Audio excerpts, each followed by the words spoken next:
기독교 교리 핸드북 3부 인간론 10장 죄 가운데 있는 인간 네 번째입니다.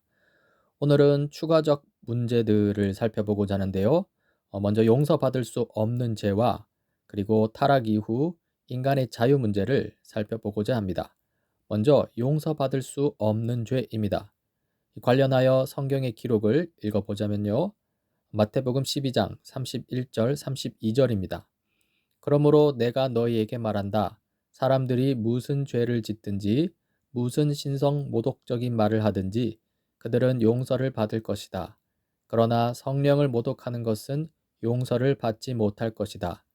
또 누구든지 인자를 거슬러 말하는 사람은 용서를 받겠으나 성령을 거슬러 말하는 사람은 이 세상에서도 오는 세상에서도 용서를 받지 못할 것이다. 그리고 히브리서 6장입니다. 한번 빛을 받아서 하늘의 은사를 맛보고 성령을 나누어 받고 또 하나님의 선한 말씀과 장차 올 세상의 권능을 맛본 사람들이 타락하면 그들을 새롭게 해서 회개에 이르게 할 수 없습니다. 그런 사람들이야말로 하나님의 아들을 다시금 십자가에 못 박고 욕되게 하는 것이기 때문입니다. 그리고 히브리서 10장입니다. 모세 율법을 어긴 사람도 두세 증인의 증언이 있으면 가차없이 사형을 받는데 하나님의 아들을 짓밟고 자기를 거룩하게 해준 언약의 피를 되수롭지 않게 여기고 은혜의 성령을 모욕한 사람은 얼마나 더 무서운 벌을 받아야 하겠는가를 생각해 보십시오. 이 용서받을 수 없는 죄 관련해서 이 오순절 성령 강림 이전과 이후로 나누어 생각할 수 있는데요. 이 오순절 이전에는 인자를 거스르는 죄와 성령을 거스르는 죄 이 두 가지로 구분할 수 있습니다. 먼저 인자를 거스르는 죄는 용서받을 수 없는 죄는 아닙니다. 실로 첫 부활절 이전까지 인자이신 예수님은 하나님의 숨겨진 계시였습니다. 그러니까 이 예수님의 초기 사역 당시 예수님을 오해하거나 몰라보는 것은 가능한 일이고요. 따라서 인자를 거스르는 죄는 용서받을 수 없는 죄에 해당되지는 않는다는 것이죠. 성령을 거스르는 죄에 해당하는 그러나 용서받을 수 없는 죄가 있습니다.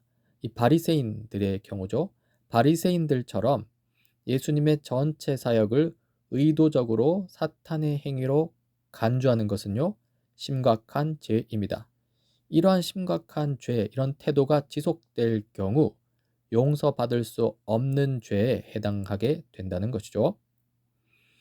그리고 오순절 성령 강림 이후를 살펴보자면요.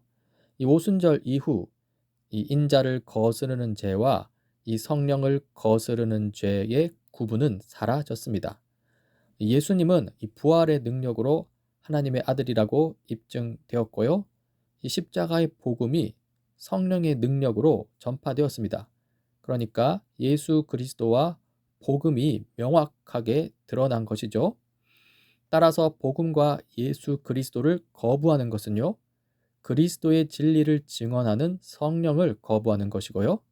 이런 죄가 지속될 경우 용서받을 수 없다는 것이죠. 왜냐하면 이런 죄는요, 구속의 유일한 통로 자체를 거부하는 것, 다시 말해서 용서를 받을 수 있는 유일한 길 자체를 거부하는 죄이기 때문입니다. 다음으로 인간의 자유를 살펴보자면요. 이 타락 이후 인간 자유의 의미와 한계에 대한 문제는 오랜 세월 동안 치열하게 논쟁되어 왔습니다. 이와 관련하여 이 세 가지 자유를 살펴볼 수 있는데요. 심리적 자유, 철학적 자유, 신학적 자유입니다. 먼저 첫째, 심리적 자유입니다. 일상적 자유라고 할 수도 있는데요. 우리는 항상 자유롭게 결정을 내립니다. 오늘 아침 어떤 신문을 살까와 같은 사소한 선택부터 나와 결혼해 줄래와 같은 중요한 선택들이 있죠. 우리는 일상의 삶에서 항상 이러한 자유 선택을, 결정을 내리고요.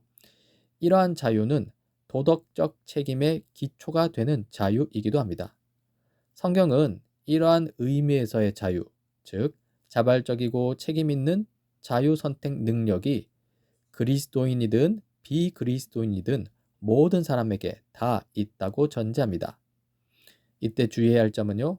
이 자유는 일상적, 자연적 선택에 관한 자유라는 점이고요. 이 하나님께 나아가는 영적 자유까지 여기에 포함되는 것은 아니라는 점입니다. 둘째, 철학적 자유입니다. 인간 행동은 결정되었는가와 같은 질문인데요. 다시 말해서 우리의 미래 행동은 현재 조건들에 의해 결정되는가? 우리의 행동은 원칙적으로 예측 가능한가와 관련된 자유입니다. 이 대답에 따라 이 입장이 갈리는데요. 위 질문에 이 긍정하는 입장을 결정론 입장이라고 합니다.